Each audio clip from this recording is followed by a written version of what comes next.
So, Max, you made it through Leonardo da Vinci's Trials of the Confusing Puzzle. You walk down a wood-paneled hallway, and before you see a chest. What would you like to do? I'd like to check for traps. Okay, go ahead and roll a perception check. You don't perceive any traps. I'd like to open the chest. On top of the chest, you see it says, "This chest contains podcast guests." Yeah. Open it. All right, so go ahead and roll to see what you find. Ooh, critical fail. And so who pops out? It's Paul4AllSeasons. Damn it.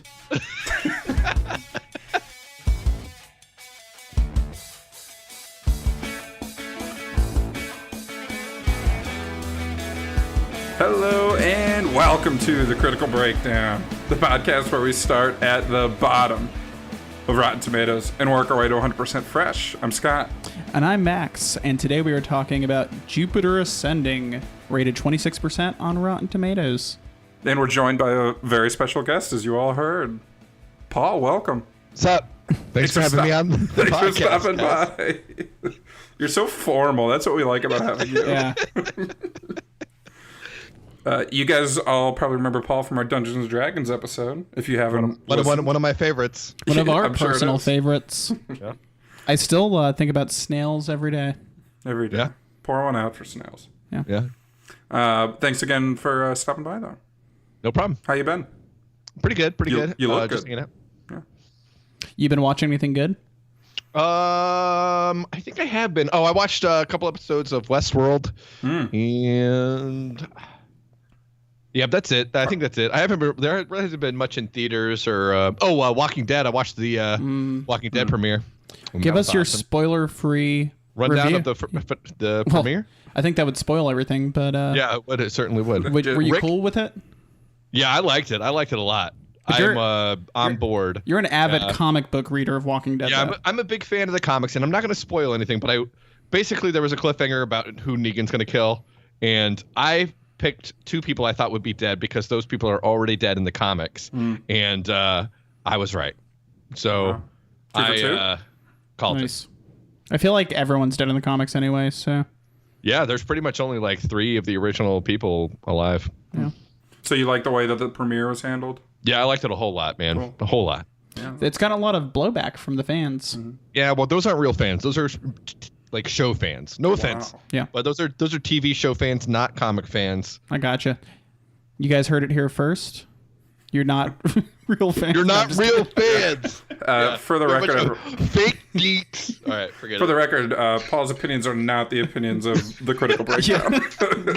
No, that's fine. I mean, I think a bunch of people are just upset because the show finally, grew a pair and killed off some people. I mean, they haven't killed anyone off in like 2 seasons. They've only introduced characters to kill off, and now they've actually killed off some main characters.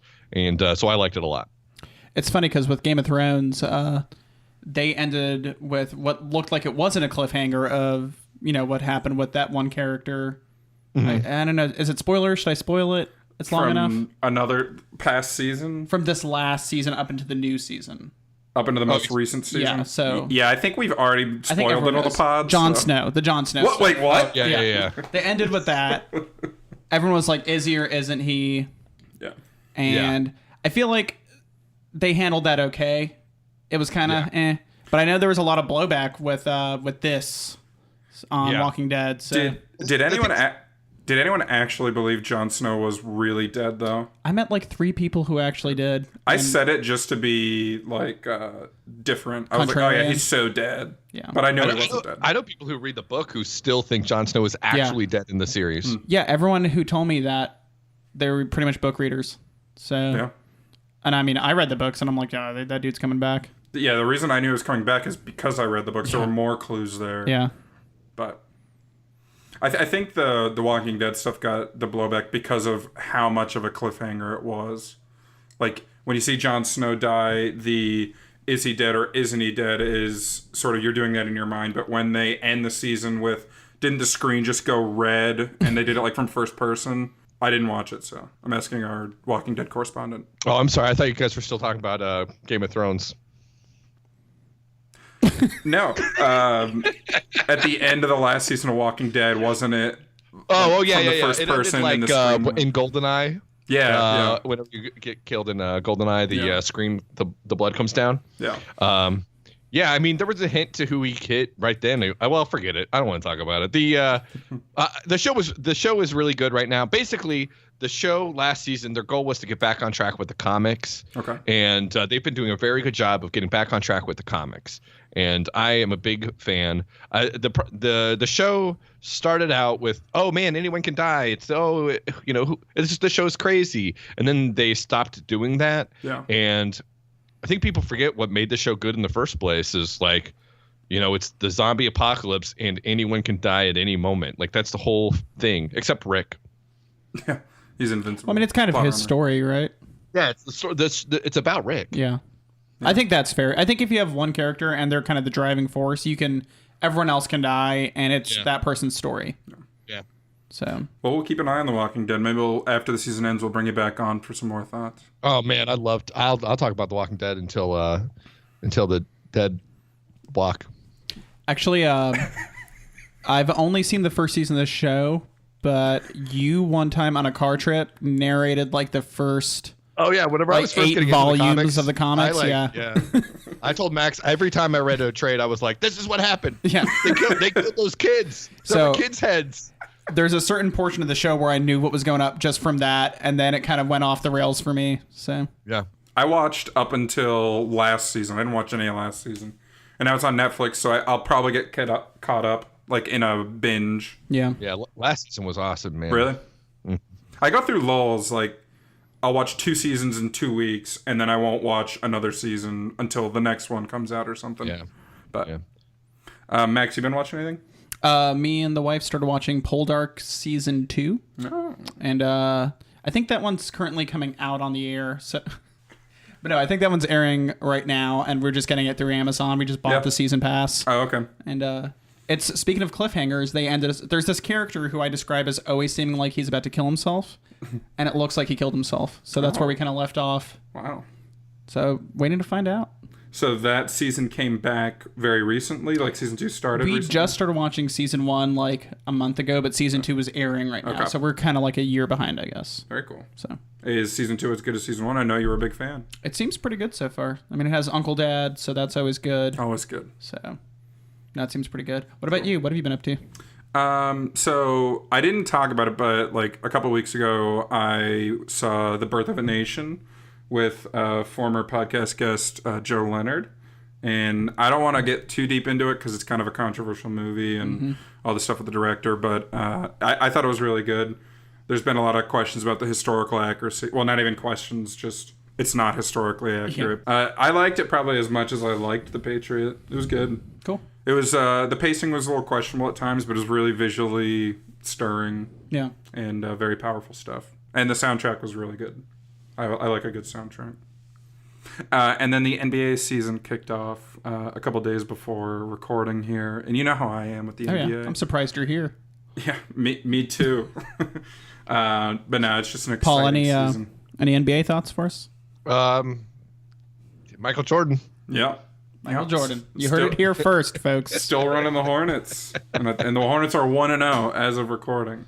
Oh, we should go see the Hornets. Yeah, let's do it, man. Come on We're going to do a live show from there for Space Jam. Yeah, okay. Let's do it. Cool. The big storyline is the Warriors because they built like a super team and then they got beat by 30 on opening night. And I was just really happy. Because it's still all the never mind. I was going to make the Warriors. The Warriors is a movie.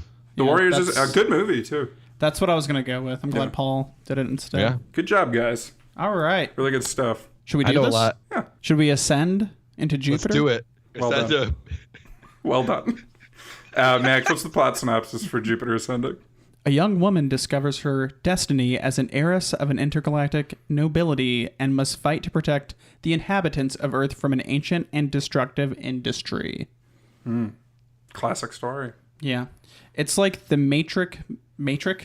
That's the singular of the Matrix. It's like the Matrix meets a little bit of Star Wars, meets a little bit of Dune, meets a little bit of Soylent Green. Yeah, that's what I thought too. Yeah, it is a little like Soylent Green. So it's the Wachowskis. Yeah, the Wachowski siblings. Yeah. What is this? Their fourth feature film. Oh, The Matrix had the trilogy, Speed Racer, Cloud Atlas, And then this. Yeah. Yep. Very stylized like them. Very stylized. I mean, visually it was stunning. Oh, yeah. Some of the best visuals for sure that we've seen on this. Easily. Yeah, this whole adventure. So. Yeah. Yeah. I wrote that everything looks like Final Fantasy. Yeah. Scott made a comment that made me laugh while we watched it, which was, imagine if it had the same graphics that the D&D movie had. And we're talking about a 0%er there, Yeah. probably. It had about the same plot. Yeah. It had a very similar plot to The Matrix, I thought. At least, like, Act 1. Yeah. But we'll get into that. This one, 2015, it came out. Starring Mila Kunis, Channing Tatum, Sean Bean, Eddie Redmayne, others. Yeah. That's most of them. Yeah, I mean, that's your headliners. That's your core cast. Everyone a else is couple of just the people like, from Sense8. Yeah. Like extras. Oh, yeah, that's also the Wachowskis, isn't it? yeah. Yeah. I haven't watched that. series. Is that good? Yeah, I love Sense8. I'm actually a pretty check big Wachowski's fan, but not in this case. I really like The Matrix, obviously. I also really like Cloud Atlas. I haven't Yeah, seen Cloud that. Atlas good. Cloud Atlas good. I got burned out after after the second and third Matrix movies. Paul, did we walk out of the third Matrix movie? Yeah, that's what I Really? always tell people. I always tell people, I don't know. I always try and start a conversation. Have you ever walked out of a movie? Just so I can say, I've only ever walked out of the Matrix 3. God. Wow. Yeah. Did you ever During that finish it? Rave scene. Or no, not even. I think that was the second Matrix. The third one had like the vampire twins who could like. Actually, I don't remember which one had that. Yeah, I don't know. I don't even know. Oh man, the sequels are so bad. Yeah. Oh, yeah, they really are. So The I was Animatrix is good. Yeah, the first Matrix is one of the best science fiction movies, I'd say. Like, if you did a top 10, it would definitely be up there. Probably, yeah. I mean, so they have talent, that's for sure. Clearly. For visual storytelling, for sure. Yeah, for sure. I was telling a friend of mine that I think the Wachowskis can do theoretical science fiction really well. Like if it's like, what does it mean to be human? Who are we as a race and all this? But then you get this one and Jupiter Ascending, and it's like, I think they were trying to make a hard sci-fi movie, and they were trying to base stuff in like tech and like, here's how this is working. And it was like, no, that doesn't make any sense, Wachowskis. Try again. Sorry. It's like that mixed with what I was telling Scott was I felt like if you gave a 12-year-old girl a notebook and said, write a movie, like this plot line would be her movie. Yeah. So, Yeah. That's funny. I do like how the movie made no efforts to explain some things. Oh, yeah. It did make... At times it was confusing, and at times it made me feel like it's a huge universe, and you couldn't possibly understand it if they did explain it. I really liked some of it. Like 2/3 of the way through the movie, we noticed that those guards they had just didn't have arms. They just had electric shoulders. The ones that had like the fetish mask faces. Oh yeah, those are my favorite character designs. Yeah, I like that too, and I like how they just never made mentions of it. So just some background for people. The original screenplay for this was over 600 pages long. That's according to the Wachowskis themselves. Like that's what they say. So I believe it because there's a lot stuffed in this movie. It was already still very long. Yeah. The only thing I knew about this movie going into it was that her name was like Jupiter Jones, and that Channing Tatum played a wolf man. Yep. But he looked more like an elf with a goatee. So he had like a bunch of plastic ears and a mouthpiece that changed the shape of his mouth, but it made it really hard for him to talk, and he couldn't like fully close his mouth with it. I didn't notice that his mouth looked any different. Well, it pushed it out a little bit, just a tiny bit. But what I did mention to you was he's not doing his normal like street slang voice, and I think that's why. I bet it was, yeah. Because everything else, he's like white street boy, you know. So it kind of works, I guess. But Natalie Portman was originally cast as Jupiter Jones. Yep. Oh man, would have been so much better with Natalie Portman. And I think Rooney Mara was considered to replace her. Which I think would have been so much better. I'm with Team Rooney Mara on this one. But then they went with Mila Kunis. Yeah. And I mean, she wasn't the weak point of the movie. I mean, the movie was the weak point of the movie. For sure. I don't think she brought anything to the role. She didn't bring anything. She didn't really take anything from the story. So she was just kind of there. Yeah. I mean, she could kind of pull off an Every Woman, I guess, where she's... I think that's what they were going for. Yeah. She's pretty, but she's not like, I don't know. She could be believable as like a Russian maid. So I wrote one of my notes is that I don't think Mila Kunis or Channing Tatum are the types of actors that should be in Wachowski movies. Yeah, like they're not good being directed by the Wachowskis. That seems like a studio pick. Like he makes money, she has name recognition, she makes money. Let's put him in there. Especially Tatum to me. It's such a weird role for him. Yeah. Oh, We saw listed somewhere that Joseph Gordon-Levitt was considered for something. And I wonder, like, is that the role he was considered for? Is it one of the Emperor dudes? I don't know. Yeah, maybe the brother. Yeah, I think it would be the Playboy brother. I mean, I could see that. Because he's not big enough to play that... Well, I guess the character would have been different. Yeah. He could get big, though. He could, yeah. I mean, Don John was probably as big as he'll get, and he was still pretty... He's more compact. Yeah. Probably Robin. Yeah, Robin, I guess. Or Looper, maybe. But oh man, speaking of good movies, Looper. Yeah, for real. So one thing that this film is notable for is that it had a pretty positive response from like female science fiction fans. It kind of has a cult following among them because it's there's movies like this for dudes that exist that are just ridiculous pictures, but then there's this, which, like I said, has very much like a female fantasy spin to it. You know, like a handsome wolf man saves you and lets you know that you're a princess. Yeah, and Mila Kunis is sort of that every woman. Yeah. Like, oh, she has a bad job. I have a bad job. Save me, Channing Tatum. Yeah. I've had a couple of my female friends actually refer to this movie as every teenage girl on DeviantArt's wet dream. Yeah. So, like, all the characters do seem like DeviantArt OCs. That's a great way to put it. This is my wolf just a fan fiction hybrid. This is my bee hybrid. Like, it's awesome in that sense. As a film, I wouldn't say it's awesome, but that part of it is awesome. Yeah. So, it was a pretty big budget movie, and it wasn't exactly a financial success.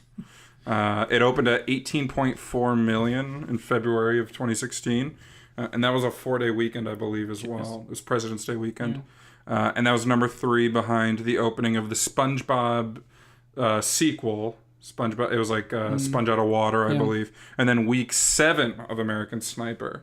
When I saw that, I started reading more about American Sniper, and it killed it at the box office. I didn't realize just the extent to which it did well. But I mean, it has like really good title as far as marketing. American. Yeah. Sniper. Bradley Cooper. My 2 favorite things. Coops. And Bradley Cooper's number 3. But its total domestic run was only $47.5 million. It's number 1,636 of all time. It did do pretty well internationally. China really buoyed it. It ended up around 150 million, I think. Didn't we see a headline that said Jupiter Ascending 2 is happening thanks to China? It was, if Jupiter Ascending 2 happens, you'll have China to blame. But I feel like I had heard a lot about this movie about a year before it came out, and then building up to it, like when it was actually coming out, I heard nothing about it till it was out in theaters. Yeah, I feel like there was a trailer early on that was very polarizing, and then it kind of became a lightning rod. I remember seeing the first trailer and thinking it looked like straight trash. Mm-hmm. Yeah, the trailer had her like swimming in the bee thing, and or I guess the bee is like flying all around her. You guys know what I'm talking about. And then it also you got to get it straight, man, because bees don't lie. Ducks. Yeah, bees do not lie. And then the dogs line where she's like, "I love dogs." Yeah. And that was all I knew about the movie, and I was pretty excited for it. But then for some reason, I just didn't watch it until you guys asked about doing this podcast. Well, I mean, the response was so poor critically. A movie that gets reviewed this poorly, usually I won't go see it. Same. Unless I'm really attached to the material. Yeah. Paul hit me up a couple weeks ago. Was like, "Hey, man, you guys ready for me to be on another episode?" And I was like, "Sure. How about Jupiter Ascending?" And his response was like, "Hell yes." It's the excuse you need to finally watch it.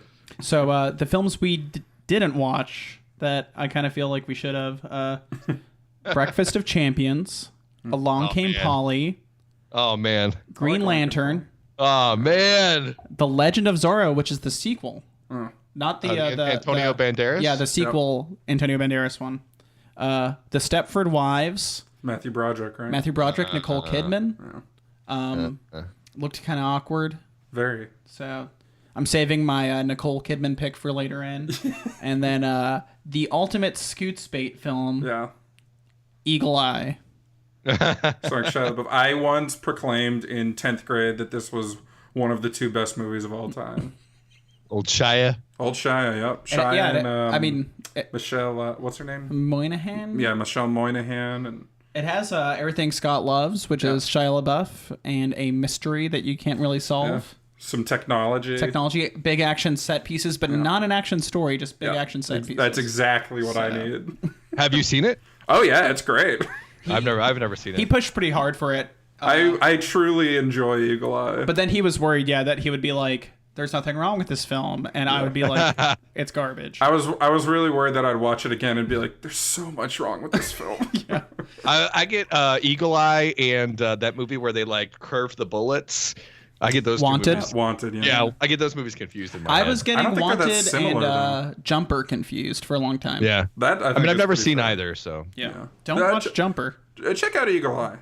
Oh, I saw Jumper in theaters, man. Oh, okay. Did you like Jumper? Thoughts? 10-second review. 10-second review. I thought it was good.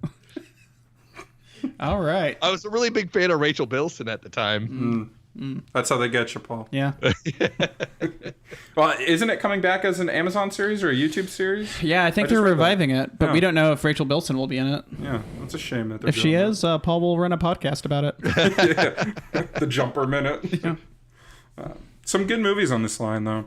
This is a good line. I mean, we had a good line. Jupiter Ascending's a good choice. We keep featuring Paul in lines where we have like ultimate choices. Yeah, because I remember the D&D line had a lot of pretty good ones. Yeah.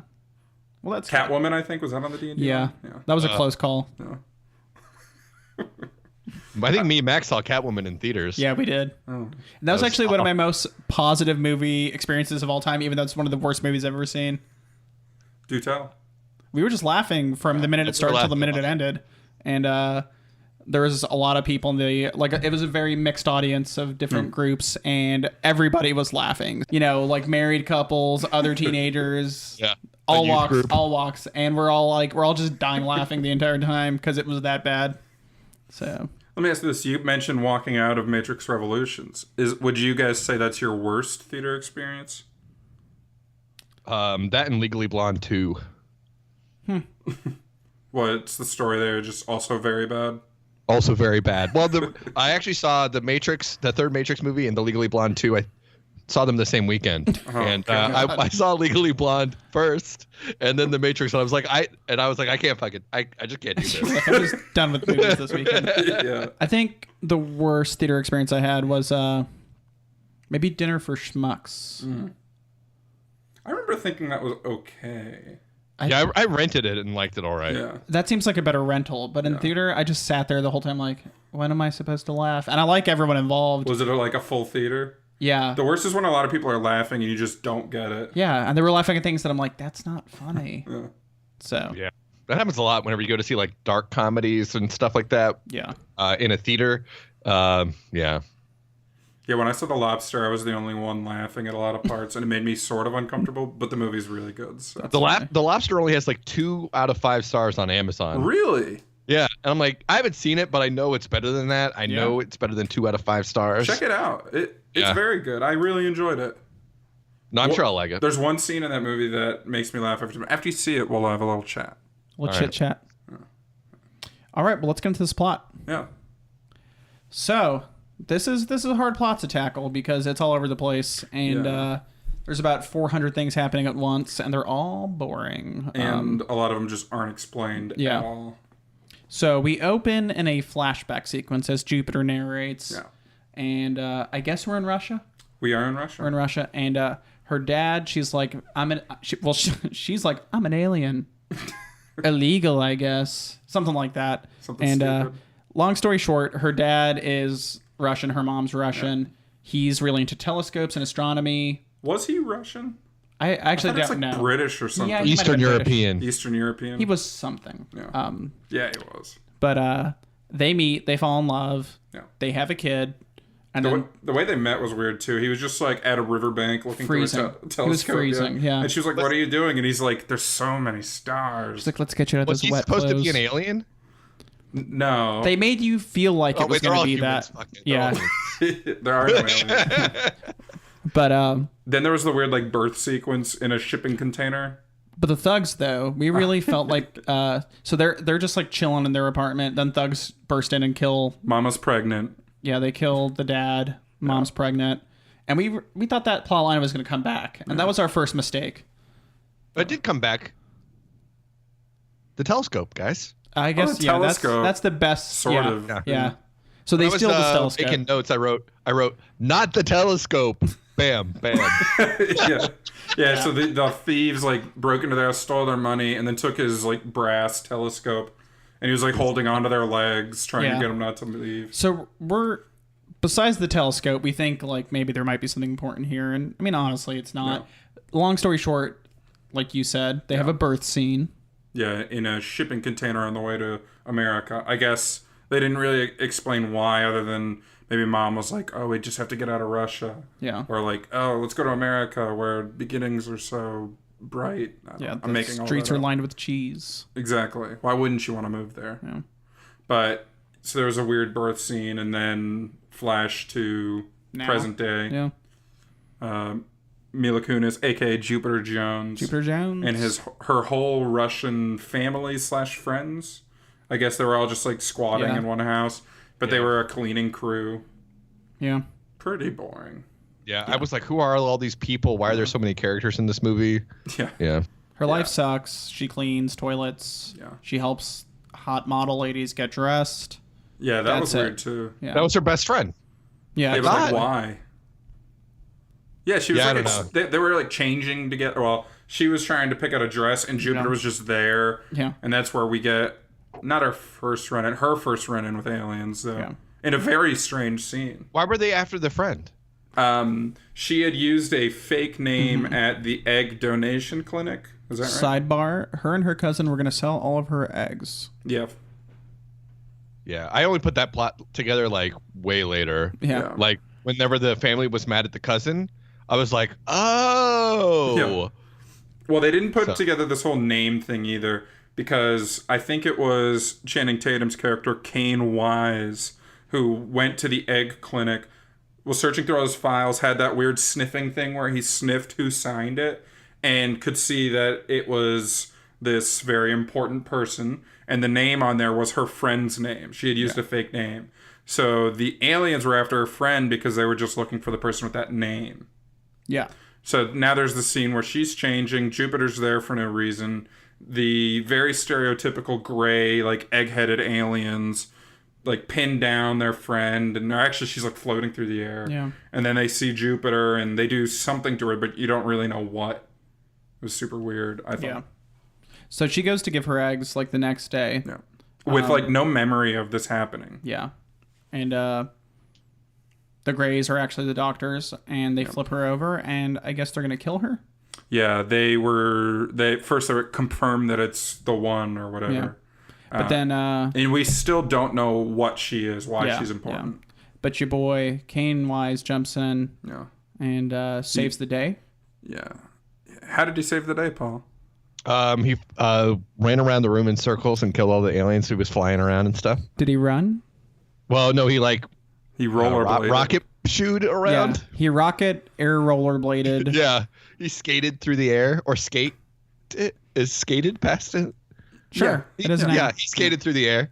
It was so dumb. Zip, bam, bam. Yeah. So then he fights a bunch of people. The alien air skating couldn't have looked stupider in my eyes. Yeah. Oh man, yeah. At first I was like, it's a cool idea, but it didn't really make any sense. Sometimes he had to fix his boots in weird ways, and I was like, that's not how that would work. And watching him, like, to move faster, he'd really dig into his blades and go, and really looked like he was skating, and I was like, what is he getting friction? Like, what is he getting friction on? That's what the little energy is underneath him. It's friction energy. They should have made it like Iron Man, where he can just fly wherever with those boots. Just rocket boots. Because no one cares that he's rollerblading, other than it's distracting how stupid it is in my eyes. And I have one more problem with this character. His name is Kane Wise. It's 2 one-syllable names with no rhyming and no alliteration. I hate it. There's no rhythm. Kane Payne, you would like it? Kane Payne would be better than Kane Wise. What about Rice? Rice Wise. Kane Rice? That still doesn't do anything. I don't know. Like I don't know, but his name sucks in my All right, eyes. we'll get that back is to a you guys crappy on that name. one. Like Kane Wisdom. That rolls off the tongue. It's definitely not Jupiter Jones. Jupiter Jones rolls off the tongue. Yeah. It's got That's a more good name. syllables. It's got the perfect amount of That's syllables. a Stan Lee name right there. It is a Stan Lee It name. is. Wow. It reminded me of from Suicide Squad. What was the witch's name? June Moon. June Moon. It Yeah. reminded me of that. So we're getting real lost in the weeds here. I just wanted to say how much I hate agree. Kane Wise's name. I agree that's a stupid name. I pointed out It's a very stupid the way it's spelled is Caine, and if you throw another N in there, it's just canine. Yeah. So Once you pointed that out, I hated the name that much more. So basically, this whole first sequence is just getting her out of the mundane. If the hero's journey is applied here, you're getting her out of her normal world into this weird world. A lot of shit happens. He's like, we got to go somewhere safe. I'm going to take you to Ned Stark's beehive. Yeah, and pretty much at this point, the whole plot was incredibly similar to The Matrix. Yeah. Where Jupiter Jones is your Neo, and he's living a pretty boring, normal life. No ambition, no drive, really. A foreign person to the world is introduced to him, takes him on this crazy adventure, sort of, and then he has to make the decision to leave. Yeah. So the same thing happened here. So they take off, and they go to this farmhouse where Sean Bean comes out. Yep. And they just start scrapping. Yeah, I didn't get why. I think, well, they explained it. It was like, basically, Ned Stark had to leave the army because of Channing Tatum biting someone. Oh yeah, someone in the royal family. Yeah. So maybe this is the first time they'd met since then. It was like his superior, but he took the blame for him. And so they were fighting. And then all the bees start swarming around Jupiter, and they just make like a big circle around her. And he's like, Your Majesty. Yeah. He just gets down onto a knee, and she's like, what? Yeah. And then he doesn't even say it then, does he? Or maybe he does, and she doesn't get it. Yeah. Basically, she's the queen.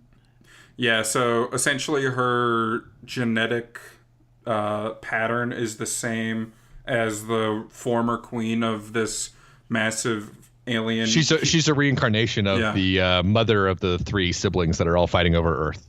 Mm-hmm. Yeah, so it's the Abrasics family, and there's kind of a B plot to this point of them interacting with each other, their relationships. Yeah, B plot. And I don't know if they ever actually made mention of their mother, but they know somehow that there's this copy of her, the reincarnation of her on Earth now. And they all have different things they want to do with Earth. Yeah. These guys, this is Eddie Redmayne, Tuppence Middleton, and Douglas Booth. Yeah. They're all these siblings. But And Eddie Redmayne won an award for this performance. did he? Yeah. He won a Worst- Razzie. Yeah. Yeah. It was awful. Yeah. It was really awful. It was hilariously awful, though. Yeah. One of the problems with this movie is it didn't explain what was going on with the movie until halfway through. Yeah. I didn't understand why they were after her or anything. And there were these three bounty hunters who were also after her at the beginning at the same time that Kane Wise was trying to look for her. And I was like, are these guys all looking for her? Are they in competition with each other? Yeah, I don't know. Yeah. I don't know. It was pretty unclear. And then there were twists and turns on top of that. Yeah. But essentially, one of the brothers, Titus, is who hired Kane to find her. And then these three incredibly strange-looking bounty hunters were hired by Ballum Abrasics, who's Eddie Redmayne's character, to also get her. And I think the bounty hunters, no, they must not have wanted to kill her. So we're at the beehive, and then the bounty hunters get there, and they kidnap her. Yeah. They don't kill her, though. Yeah. Yeah. And then they start fighting over her. The three of them end up disagreeing or something, and they're like, "Oh, let's take out that guy so that the two of us can split the reward or something like that." And but the bounty hunters first show up at the clinic. Yeah, they first show up at the clinic, and then Kane has to fight them off. They're scattered throughout, and like we said, they don't really explain what the hell's going on. That's there. when there's a huge action scene, right? Isn't that when there's a 100%. huge action scene on Earth? Yeah. And that's you're like, this is too long. Too long. It was like a 10-minute action scene, just him floating around with this little rollerblades. Then they jump in some ship. It's just too much. That's what leads to the beehive. Yeah. It's just insane. They tried. I see why the page was 600. The script was 600 pages. Yeah. Because that's probably 400 pages of that first scene. So. There are probably 9 more bounty hunters. Yeah. I mean, it wants to be something. Yeah, I think the only reason for the bounty hunters, honestly, is so that they could throw in like action movie elements. Yeah. Yeah, because if they weren't there wouldn't honestly happen. be any action in the first half. If you cut out that entire chase scene and just took them straight to the beehive, it would make so much more sense, though. Yeah, the movie's like 30 minutes shorter if you count out that action. Yeah. Take out that action scene. It's true. Yeah. I don't know though, because the one thing I'll say for this movie is, and I can't say this for most of the movies we watched, but I was engaged the whole time, even though it was total nonsense. I wasn't ever actually bored. So Not me, I don't. man. Not me. Yeah, well, I don't know if the action keeps you in it. If it was just 40 minutes leading like to space with no action and just some bees spinning and Well, I feel telescopes. like the beehive action worked Yeah. well for what the plot was doing. Like where the bounty hunters show up and attack there. Yeah. That worked well enough for me. I mean, you had Sean Bean fighting. Where Channing Tatum is part wolf, Sean Bean's character is part bee. Is he actually part B? Yeah, he said that. He said that. Yeah, he's spliced with a bee. His name is Stinger, like Stinger Apini or something. Yeah, Stinger Apini. And he does say bees don't lie at one point in the movie. Yeah. And I think I must passed out when he said that. But yeah, I mean, he has yellow eyes. That's how he's to be. That's right. So, What a weird thing. what happens next, Paul, after the beehive? After the beehive, shit, man. Hold on, let me look. The bounty hunters take her into space. I think this is where it's revealed that either Stinger or Kane had betrayed her. Is that right? Or maybe that's later. Oh yeah, okay. The bounty hunters go into space, and then for some reason, I think they end up getting caught by the police force, The right? Aegis or whatever. Oh yeah, the Aegis. They're on the Aegis ship, man. Yeah, they're like Aegis is on their way here now. Yeah. Like somebody is, I guess Sean Bean's character contacts Aegis. Somebody contacts Aegis, and they come to rescue her. And then all of the bounty hunters are caught by them, right? And then they're all on the ship together because I know that they go there first, and then they go to the sister's place. Yeah. Yeah. There's like 2 different groups here, like the Keepers and the Aegis, and This plot was really hard to follow. yeah, the Aegis were like intergalactic police force, sort of, and then the Keepers were bad guys. They were Nova. Is that a reference that I don't get? Guardians of the Galaxy. Oh, okay, yeah. They basically were Nova, yeah. So yeah, they go to the sister somehow. Yeah. Anyways, they end up there. One scene before the sister that was ridiculous was that DMV scene. Oh yeah, where she claims her inheritance. Yeah, and like gets her tattoo identification, and they had this sort of cool but pretty strange looking android guiding her around. Yeah, It was like Hitchhiker's Guide to the Galaxy. Yeah, they had to go from station to station, and everyone was like, "Oh, you need to go get your proper tax form here." Bureaucracy nonsense, like fill out this, fill out this. It was so much like Hitchhikers that it was actually fun for a second. It was fun for literally 1 second. Yeah, and then I thought that was after the sister scene. Is that not after the sister? I thought it was before, and then they went to the sisters. But Yeah, maybe so. Maybe so. yeah, it probably doesn't matter. Yeah, it doesn't matter. It doesn't matter. That scene was ridiculous. It was practically slapstick. Yeah, it was like what I wrote was like I don't think they realize what kind of movie they're making. Yeah. I don't think that they know what they want this movie to be because it was like that part was funny, but like nothing else in the movie was funny. Yeah, there was no other comedy in the movie. Yeah. If this was a very campy movie with humor to the level of like a Guardians of the Galaxy, which embraces the comedic side of this sci-fi, maybe that fits in. I don't see how you edit this movie and leave that scene in. Like give Sean Bean some antennae, give him some stripy skin, and just have him be like, bees don't lie, and like play it as a joke. And have him have tiny wings like a bee. Stuff like that. Play And it then up after more. all of that, Sean Bean ends up being a bad guy. He like tricks them. But see, I don't know if we misinterpreted that. No, it was like he was trying to get back into the military or something, so he double agented them to get him to Titus, I think. But then he double agented Titus on the way back. Out. Yeah, His he's a character is just double back agent. and forth. Yeah. I'm surprised he survived the entire film. Yeah, very good work, Sean. But okay, so the sister just kind of reveals. I think her name's Kalik or Kalike or something. Calicu. I don't really know. Calicu. But she's like, "You're a reincarnation of my mom." Here's a statue. who's the statue. I look old right now, but once I bathe in these dead humans, I'm gonna be hot. And she was. Yeah. But she didn't say the dead humans. The brother is the one who reveals that it's actually dead humans. Yeah. She was like, once I bathe in this goop. This gooey juice. Yeah. I'm gonna be hot. And so she does it. Yeah. And She it was. works. She proved herself. Yeah. And Jupiter's like, whoa. And then they go. And then Cain Jumps was in. separated this point. Yeah. Yeah, he jumped in to save her, and she was confused as to why, because she was being said, saved, yeah. Khalik's on our side, like, you don't have to do this. And then Yeah. he was like, I don't care, I'm part dog Yeah. or something. And then they end up at Titus's. Well, they go back to Aegis first. They go back to Aegis. And then they're back at Titus. Sure. And, No, I don't think they do. I think Titus kidnaps her right then. Oh, yeah, he kidnaps her from the sister. Yeah. Yeah. Oh. And then Channing Tatum is thrown into like some little hole. Yeah, some shitty little hole. Yeah, he tried to use his friction blades to get out and just fell on his back. It's not the first hole Channing Tatum's been in before. Oh. Probably not. I mean, he's a really good-looking guy, so he's Yeah. probably been in several, Oh. at least 3 or 4. At least 3 or 4. You guys heard it here first. Jenning, we'd love to have you on the pod to confirm or deny that. Yeah. So now there's the Titus and Jupiter dinner scene, right? Sure. Yeah, where I think she was like, "Why'd you kidnap me?" And he was like, "Oh, I'm not kidnapping you. I'll take you wherever you want. Just have dinner with me first." She's like, why'd you make me wear the most uncomfortable dress of all time? Yeah. It's like a fucking snow cone with her popping out of it. I think I said her dress looked like a fruit roll-up, Yeah. the black one. But so they have this dinner and they're talking, and he's sort of being weird and cryptic about why she's important. And then he shows her his stockpile of dead humans. Yeah. It's these like ice. It looked like the ice cool Gatorade. Yeah. In big capsules. It looked like the Secret of the Ooze from Ninja Turtles 2. The ooze canisters full of like. He's like, this is what makes us young. The most important thing, the most important resource is time. Yeah. It took like 20,000 humans to make this one canister, and she's like, ah! And then she drops it. Yeah.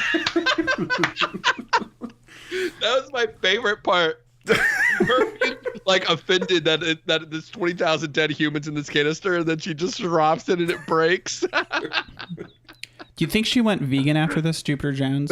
Yeah, that's funny. I don't know if her and Cain could be vegan. Oh, true. Yeah, Cain has to have a protein diet. Actually, though, there was a dinner scene after this of her back at home with the Russian family. I didn't notice what she was eating, though. I have to check. Yeah, we'll have to get back on that.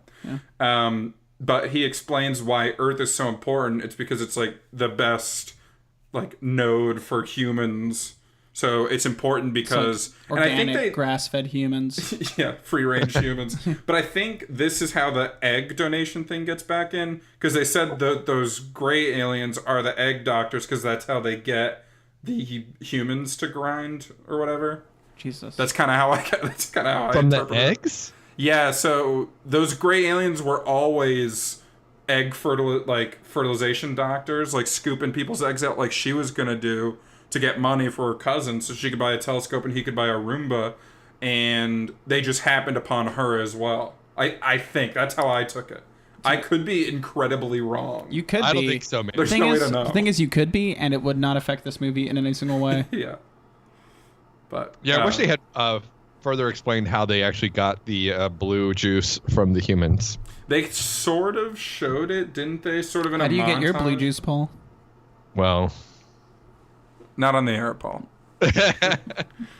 Okay, so after this, what happened? I think then was she going back to Earth? She's gonna marry him. Yeah, but there was definitely something between now and then.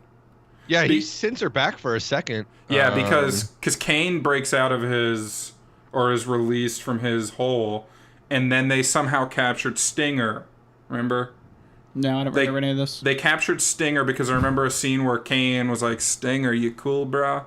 And he was like, "Yeah." And then they broed around together outside again when they were trying to break into the wedding. Oh, well, this is where they ditched Cain. He throws Cain out the airlock. Oh, yeah. Oh, Cain, yeah. Cain throws on the Ziploc spacesuit. That's Stinger's betrayal. Stinger's That would on the make a great ship. name Stinger's for a on the ship D&D to rescue campaign. Stinger's him. been arrested by Yeah. the Nova Corps, and then Cain is captured by the brother who's all like wanting to marry Mila Kunis. Yeah. And then instead of her getting to speak to Kane, the brother pushes Channing Tatum out of the airlock, and right. then the probability drive comes and scoops him up. He's on the ship with Sapphire. Remember, it's that weird, bad edited scene. Yeah. And this is also where Titus reveals that he actually is a villain. Yeah. To Kane, when he's kicking him out of the airlock, he's like, "She's falling for it, hook, line, and sinker. I'm gonna get her to marry me. I'm gonna get Earth, and then something. I'm gonna kill her, and then I'll kill her, so you can inherit all her shit." Yeah, because she's the queen. I guess. I did like that they used all the siblings to like develop the plot. Like they were like, okay, here's the first sibling. She's gonna tell you that you're the mother. And that now you have more information, and then here's the second sibling, and he's going to be like, oh, here's how she got younger. Here's more information. Yeah. But I didn't like the movie. I didn't like that none of the siblings were wrapped together at all. Yeah. After the sisters scene there, where Titus kidnaps her from her, she's not even in the movie again. Yeah. And then Ballum, who's Eddie Redmayne. You see him in a bunch of like doing scenes, stuff, doing stuff, but he's not interacting with his brother at all after that first scene. Yeah, that's true. That's true. Eddie Redmayne. That was the weirdest performance I've ever seen. His voice was super weird. Yeah. I think he was thinking this could be a big vehicle for him if he was like weird. Yeah. And I it was want weird. them to make a sequel just so he has to keep doing that. Yeah. But I like that they were all involved in driving the story, but they needed to interweave them better. It'd have been cool if on her first interaction with everything, she was like in a castle that they're all in, and they're all like grabbing her and pulling her aside and telling her shit, and then she has to figure it out the entire movie. That would have been better, but or if they had even just shown, like, they could have started the movie with like the three of them talking about their mother and then realizing that she's back on Earth, and then they all like are like they have to separate to figure out, okay, how do I make sure that I secure Earth? Because they all have different reasons to want her. Yeah. And they did have that scene with them all like old in the beginning, like. Oh yeah. But they weren't talking about anything. They didn't really have. I don't know. The movie was. They tried to explain that they each had different parts of the inheritance. Yeah. They were trying to like barter for Earth. Why did it matter? They were all wanting Earth, right? They were all wanting to farm Earth, right? Did they want to split it or not split it, or? I think they wanted to not split it. I think they each wanted it for themselves. Yeah. It made their inheritance stronger than everyone else's. So. Maybe it was like Aquitaine. Because do you remember they were talking about the harvest? Yeah, they went to harvest. And the harvest, I think, was supposed to be like a kill everyone on Earth and sap them all up and then like restart Earth. I think maybe Eddie Redmayne's character wanted to do that, and then Titus wanted to just keep the egg harvest going or something. Yeah. I don't know. I'm trying to make. I really don't think they were harvesting eggs. Okay. I really don't know. Hold on. Let's not get lost on that. It's not worth it. So we move from there. Kane Y saves her from the wedding. He's like, "You're gonna get killed. Yeah. Let's get out of here." There was a big action scene here with Kane and Stinger each in those like butterfly ships, fighting just hordes of enemy ships. Guardians of the Galaxy again. Yeah, it was Guardians of the Galaxy again, except it was totally incoherent. Yeah, it was impossible to follow what was happening. At one point, Stinger Apini did use his B sense. I was like, "Hey, dude, he's using his B sense when he was flying around his little ship, and he just starts like navigating through it." And his like eyes go really yellow, and it's like everything looks yellowy and bee-like. But yeah, so Stinger's just zipping around, and I feel like they were going for some kind of bee sense here, like he was navigating like a bee. The fact that he was part bee totally went over my head. So when I said bee sense, you're like, yeah, cool. But yeah, so then they rescue her from Titus. Yeah, their wedding ceremonies are really strange. You have to get a wedding ring like tattooed onto your finger. And everything's through this tattoo on your wrist. So she's like, as she's doing that, Kane crashes his ship into the wedding hall. And then they don't even show really what happens. He goes up to her and he's like, "Don't marry him." And then it cuts to them on a ship later, right? It doesn't show any like conflict. There's no fight, basically. Yeah, Titus doesn't fight Kane or anything for her. He's like, "Let's get out of here." Or send his handless robot guards after him or something. Yeah. Well, because he couldn't really kill her before they're married, so like he couldn't really do anything about it. Yeah, but I thought there would be some type of conflict there. It was literally just, we stopped it. All right, we're gone. Yeah.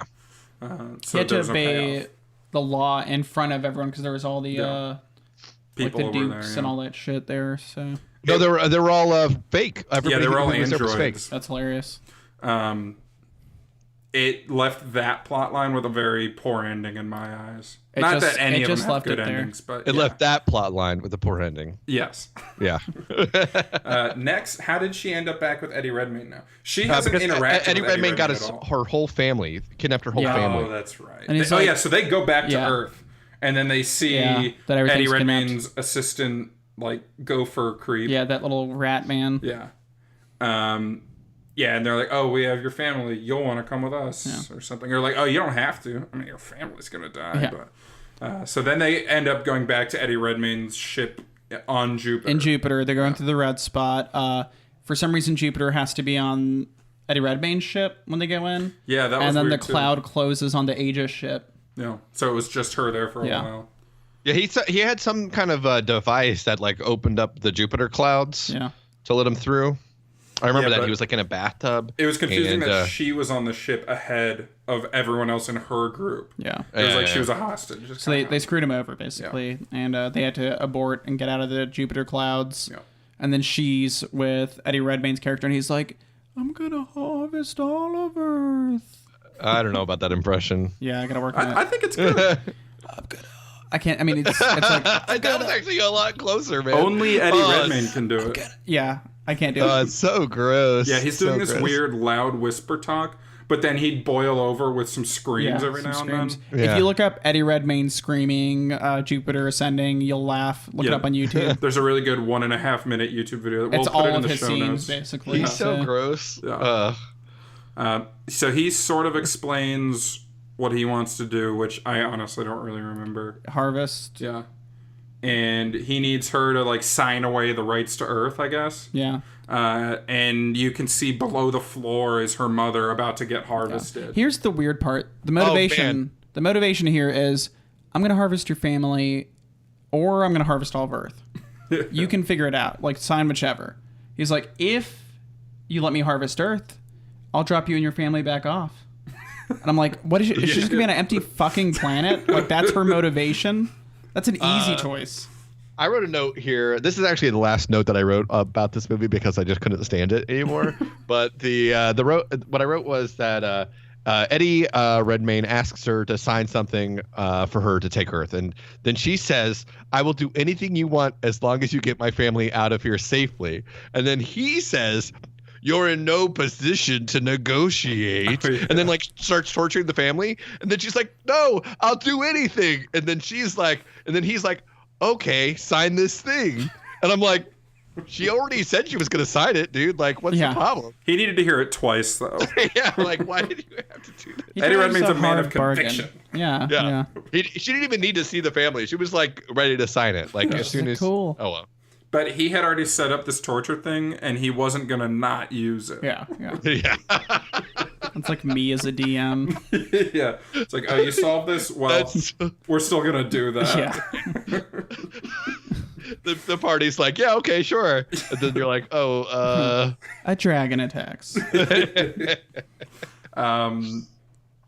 So I think what happens is she's about to sign this thing, Yeah. and then she just drops it. Channing Tatum starts running around the glass floor beneath them. He jumps in through that little teardrop ship through the red clouds. He's like, I got this. And then he somehow navigates the red clouds. Then he flies in, and then the Rat Man's like, boss, the red clouds are exploding our city. And he's like, what? And then Channing Tatum ends up below where the family is, and he starts like rollerblading and beating everyone up. Yeah. He might free the mom, and that's when Jupiter drops the tablet. Yeah.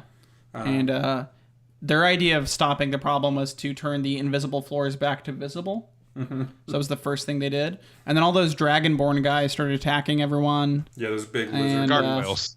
Gargoyle, Dragonborn things. We all just described them Yeah. in different ways. And so this is the last like final fight scene. Yeah, for whatever reason, the tower is like falling apart. Everything's just exploding because of the Yeah, clouds. why is everything exploding? I think Channing Tatum penetrating Jupiter brought everything to a halt. Because where his ship came through is where it started exploding. And I mean that both ways.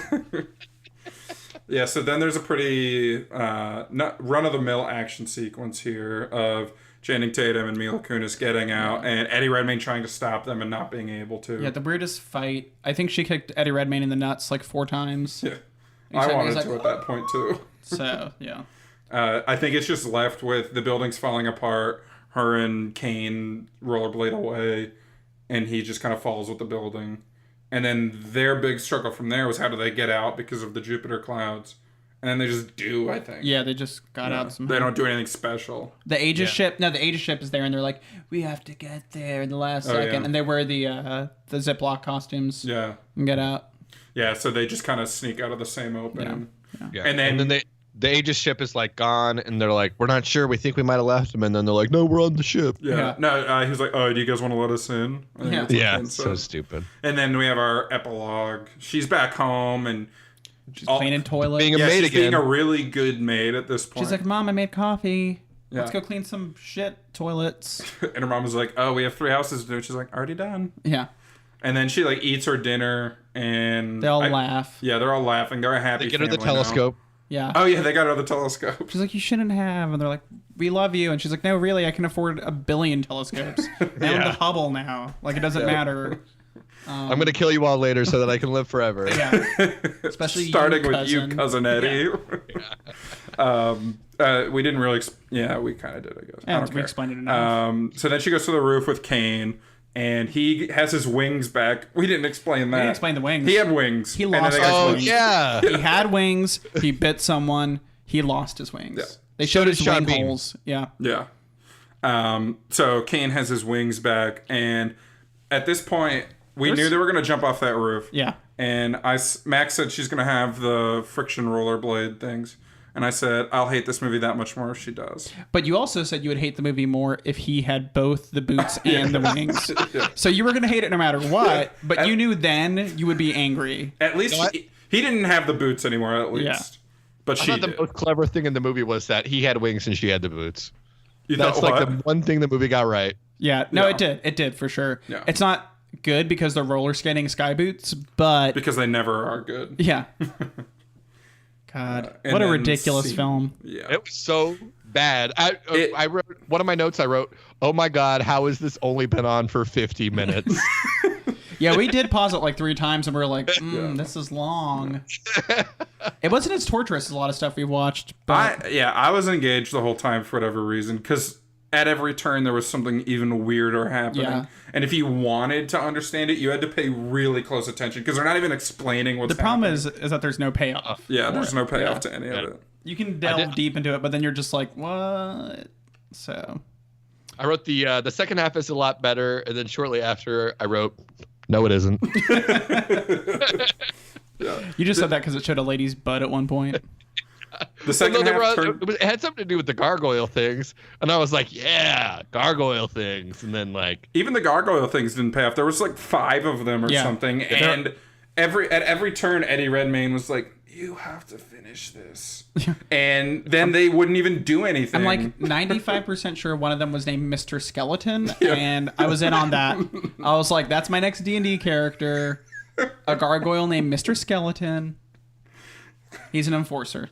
But I like those. They had like these some aliens or maybe like helpers or whatever. They had like a half blue face, half white face robot thing going on, and they're like, and that, and I was like, I'm into that. There were some cool characters. There's cool androids in this movie for sure. Yeah, exactly. Cool androids. We talked about those. What do we call them? Men at arms.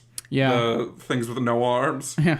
But then the human-faced robots looked sort of cool. What's weird is that one scene where the human-faced robot saw the same human-faced robot, and they were both like making sex faces at each other. Yeah, that was weird. That was the most uncomfortable thing I've ever seen in a movie. yeah. It was like, I think they were trying to intimidate each other. Yeah, with their like sexy lips. Yeah.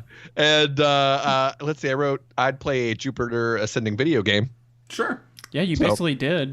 It was just a giant cutscene for one. Yeah, for sure. I liked that a lot of the. Do you even call it set design when it's pretty much entirely CGI? I mean, it's digital set design. Still set design. Yeah. A lot of the set design was really beautiful and inspired and very colorful. A lot of times I find sci-fi movies can get really lost in the grays and the blacks of trying to be realistic. Gritty and real. Yeah, but this was very colorful. Even the Jupiter setting, it was all like reds and oranges and stuff, so that was kind of nice. No, I mean, visually, it's probably the best thing this movie has going for it. Yeah, easily. How would you fix this? Could you?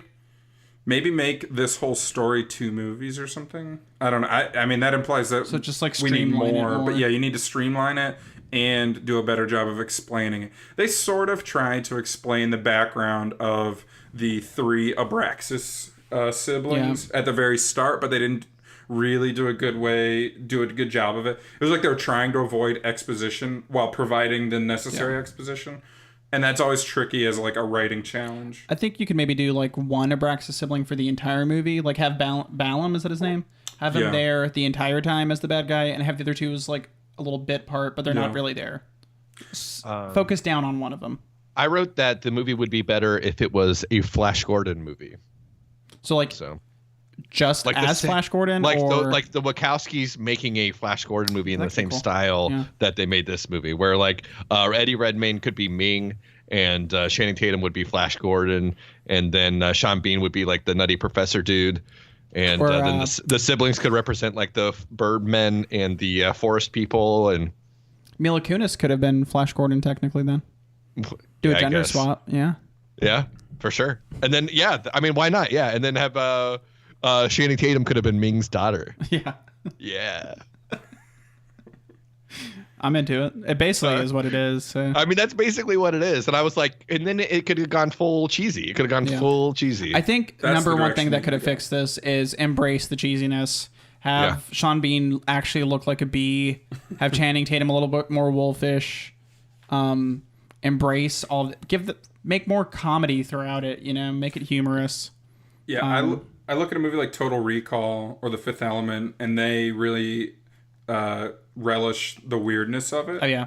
And this movie is very weird. It's at least as weird as those movies, but it's all like background stuff. Yeah. And they try to make all the things that are in your face normal, and I didn't like that. Like Fifth Element embraces everything about it that's outlandish, and that's what makes it so fun. Yeah, exactly. Yeah, Fifth Element really sticks to the genre that it's trying to be. Yeah. It's like a pulp sci-fi. Yeah. Yep. So this movie, honestly, it just lacked fun. Yeah. There were things that could have been fun that they made not fun. And there's aspects of it that are fun in theory, like sky roller blades. You hear that sounds freaking ridiculous. And you see it, you're like, that's just kind of embarrassing. Yeah.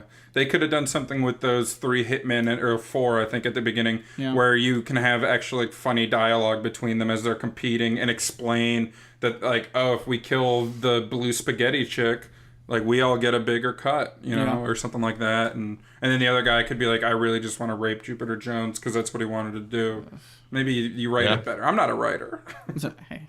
But no, you could have done something there where it sort of explains that and gives you some humor in there. Yeah.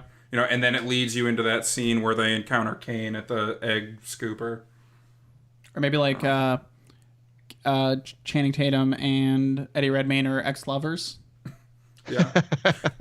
I thought, so they kept mentioning that Kane like bit a member of the Abraxas family, and Eddie Redmayne's character Balaam was wearing this weird high neck. Oh. I thought it was going to be him. Like he got bit in the neck, and that's why his voice was so fucking weird. Honestly, that could be it, and we missed the plot line. I really don't think it was it, because I was looking for it while we were watching. Maybe they would bring that up. Mila Kunis totally was like called Eddie Redmayne out on killing his mom.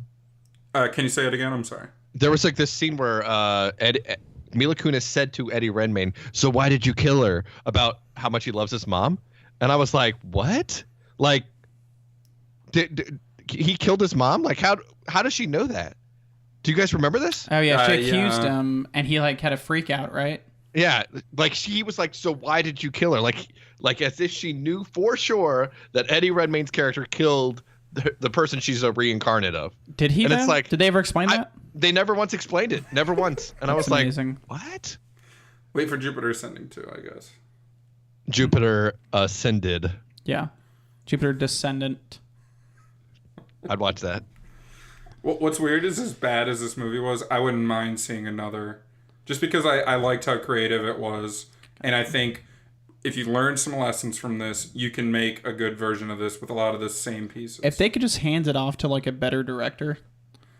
Yeah, But I don't even know produce if it that's still? because I think the Wachowskis have done good stuff, and maybe this is just bad, or maybe have someone else write the script. I feel like they just shoved way too much in here. They need to like pare it down. Just pick one portion of the story to tell. Yeah, it was probably too ambitious. Yeah, for sure. And so you make a sequel with a smaller budget that is more focused on an individual plot line. There's not an A, B, C, and D plot, and then some twists and turns on them. You know, you make it like one A plot, like an adventure story in space. You know what Jupiter needed? A sassy Mars. sidekick. Yeah, it could be Mars. Mars Morrison. Mars Morrison. A sassy Mars Played Morrison. by? Zoe Deschanel. Boom. That's a little too quirky. Yeah, Well, too hey. quirky. Paul. I'm just going with the Hitchhiker's theme that the movie That's has. funny. I was thinking more like Amber Tamblyn or somebody like that. Allison Pill. Yeah. I don't hate Elsa. Mae Whitman. Sure. Why is she in the movie? To be the sassy sidekick. But like, why is she going along with all the adventures? She's like Jupiter's best friend that cleans toilets with her, and she's like, "You're going outer space. I gotta go with you." It would have could been be easy like to that use that like bimbo. model girl from the beginning. Oh yeah. Just Yeah. bring her. She could have like accidentally been there Yeah, because somebody who could have been commenting the whole time. Yeah. What's going on here? Why is that guy talking like that? Making observations that the people watching the movie are making.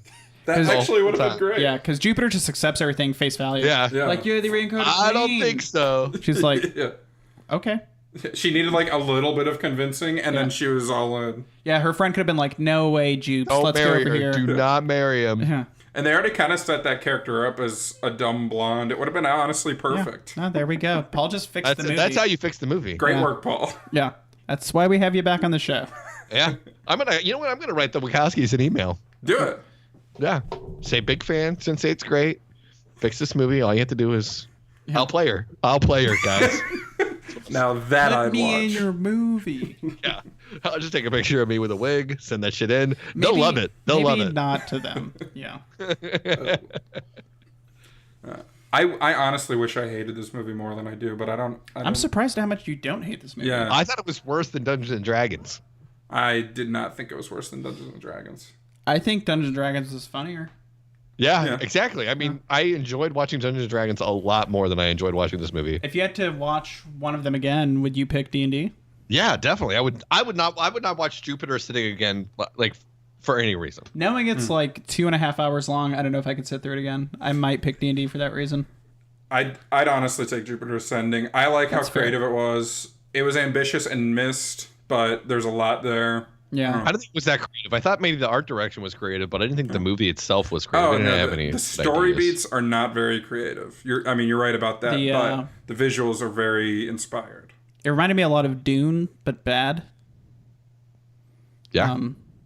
I think I said that earlier, but yeah. It's like a bad Dune. Yeah. Yeah. Well, especially when they open that hell rift and the Doom Marine has to go in and kill all the demons for. That's funny. Different property, but still funny. Sorry, I thought you said Doom. No, Dune. Dune. Like sand dune. Got it. Yeah. But the Hell Rift, I mean, that looks like Jupiter, so. Yeah. Yeah. 601. That's Warhammer, right? I thought Doom was on Mars, wasn't it? Yeah, Doom's on Mars, yeah. So just skip another planet down the line. Yeah. It also takes place in Hell. Yeah, Mars Hell. Mars Hell. Mars Hell. Basically, they're trying to open up these portals to Hell so that they can get energy from Hell. Right. Go ahead. and then they go too far, and demons start pouring out of all these portals, and you have to go in and kill all the demons. You have to go into hell to kill all the demons and close the portals. And then they're like, next time we won't be so careless. And then you're like, ugh, really? Come on, guys. Okay, really? Sounds like Avatar. Yeah. It's a little like Avatar. I fucking love that movie. I mean, not Avatar. Doom. I'm talking about the Rock movie, Dwayne Johnson, Doom. Paul, do you have any more thoughts on Jupiter Ascending? Nah, man, I really hated that movie. Honestly, I hated that movie. That movie, I really disliked it a lot. I can it's easy to hate. Yeah. Oh my For gosh, real. it was so boring. It was so boring. I mean, I really did stop taking notes. I want you guys. I wish I could show you guys. I was taking notes every few minutes, writing stuff down, and then as soon as it was like an hour in, I was like, "Fuck this shit."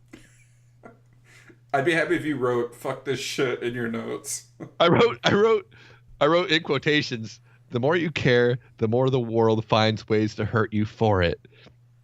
That's a Mila Kunis quote from the movie. Like, that's in the movie. Why? What is she even talking about? I feel like the trade-off for them being able to tackle philosophical subjects in their films is sometimes they just write these bullshit lines like that. It's kind of like the prequels, how they say stuff like, "I'm doing it." What is it? Your favorite line? For the Republic, for democracy. Yeah. And it's just like, that... It sounds okay, but when you really start peeling back the layers there, it's just empty lines. It's like the strategy is you throw a bunch of those empty wisdoms against the wall and hope one sticks and ends up on Tumblr, Yeah. But, I wrote this fails. is the longest movie I've ever seen in my life. That is an actual note I have. You've seen Cloud Atlas though, right? I saw Cloud Atlas. I liked Cloud Atlas. I love Cloud Atlas, but Cloud Atlas is a hard 3 hours. Oh well, at least it's enjoyable. Yeah, Cloud the only Atlas. movie I could think of that was like this is AI, artificial intelligence. That movie with the little kid who's a robot. It's like a Pinocchio remake. That movie was very long. Yeah, that was a good movie though. It was all right. Better than this. Yeah, better than this. Cloud Atlas is 10 times better than this. Cloud Atlas is really good. Cloud Atlas is really good, man. Yeah. But Max, any more thoughts on Jupiter Ascending? Nah, man. Just wondering if that sequel will actually get made. That's about it. Yeah. I hope so. Let's keep our fingers crossed. We'll break our sequel rule. I would watch a sequel to this. We'll just do a standoff episode. Oh, I had one more thing I wanted to ask. This ends up at the same Rotten Tomatoes rating as Suicide Squad. Paul, Wow. which do you think is better? Suicide Squad is definitely better. Same. Yeah, no, Suicide Squad's better. It's... That's such bullshit. Honestly, I'm sorry, can I say bullshit? Suicide... No, there's no cursing on this pod. Suicide Squad is so much better than what people act like it is. I don't understand. The average rating between the two is far different. Like, Suicide Squad's much higher. Yeah. That's what makes Rotten Tomatoes deceptive, is it's not a empirical rating. It's just an aggregate of positive versus negative. Yeah. So, like, the Metacritic score is probably way different between these. Yeah, Metacritic is a totally different scoring system. I want to say the average rating for Suicide Squad is like 5.1 or 5.2, and Jupiter Ascending is like 3.1, which is a huge difference. Yeah. So. I mean, with Suicide Squad, to fix it from where it is now, I mean, in theory, you can maybe edit something really solid out of what it is. I don't think you can edit like something really solid out of this, just with editing alone. Yeah, with editing alone, you probably can't. You need to go back to the script for this. Yeah, there's just so much in there. Oh. So back to the script. Back to the formula. Script. Max, where can the good people find us? Well, you can find us in the Red Eye of Jupiter, also known as thecriticalbreakdown.com. You can find Scott cleaning toilets at breakdown_Scott. Yep. You can find me rollerblading through the sky at Max Rivera Film. Those are both on Twitter. Yep. You can find Paul. You guys can find me trying to suck the life out of humans to prolong my own life at Paul4AllSeasons. Just Google it. I would pay to see you suck the life out of people. I don't want to be in that room. Yeah, Paul, you're on Everything. all the social medias, is that right? Yeah. Yeah. You could just Google Paul4AllSeasons with the number 4. MySpace. MySpace, Friendster, LinkedIn, Bebo. Yeah, Zanga. Any of it. I think you're just saying syllables now. AIM. Our email is thecriticalbreakdownpodcast@gmail.com. Send us your thoughts on Jupiter Ascending, if it works or not, or send us your thoughts on anything. Yeah. Facebook, we're on there. Give us a like or give us a rating and a review on iTunes or Google Play or wherever you're listening to this. It really helps us out. Yeah. Let us know if we're doing good. Yeah, or if we're not. Yeah. But we prefer if you let us know if we're doing good. Our music is done by Jason Brown, and our artwork is done by Josh Rivera. Yep. Little Wally is the podcast dog. Little Wally. Paul, thanks for joining us. All right. Hey, thanks a lot, guys. And also, if you're interested, I do draw. It's Paul4AllSeasons art. You can just look that up. I have a Paul4AllSeasons original in my living room. Whoop, whoop, whoop, whoop, whoop.